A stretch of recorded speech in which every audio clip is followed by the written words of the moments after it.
మరొక రీసెంట్గా చూస్తున్నాను నేను, ప్రశ్న అంటూ కూడా ఒక అతను మేబీ సంథింగ్ రావణ్ అనేది అతను రీసెంట్గా కాంట్రవర్షియల్ ఇష్యూస్ క్రియేట్ చేస్తూ ఉన్నాడు. మనం అంటే 2 ధోరణి కాదు, జర్నలిస్ట్ అనేవాడు ఏదైనా ఒక్కటే మాట్లాడాలి, ఏదైనా ఒకే భావజాలం ఉండాలి. జర్నలిస్టు భావజాలంతో మాట్లాడాలి, పార్టీలు భావజాలంతో మాట్లాడనేకూడదు.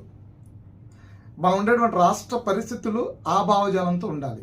మన పరిస్థితులు, మనకున్నటువంటి ఆర్థిక వనరులు, మనకున్నటువంటి సహజ వనరులు, మనకున్నటువంటి ఇన్ఫ్రాస్ట్రక్చరు, మనకున్నటువంటి పెట్టుబడులు, కంపెనీలు, వీటన్నిటిని కూడా దృష్టి సారించి మాట్లాడాలి. కాంట్రవర్సీ ఎవడైనా మాట్లాడతారు. కాంట్రవర్సీ అనేది పెద్ద ఇష్యూ ఏం కాదు. ఎవడైనా కాంట్రవర్సీ క్రియేట్ చేయాలంటే పెద్ద ఇష్యూ కాదు.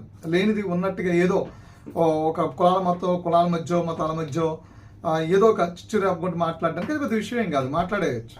కానీ అది జర్నలిస్ట్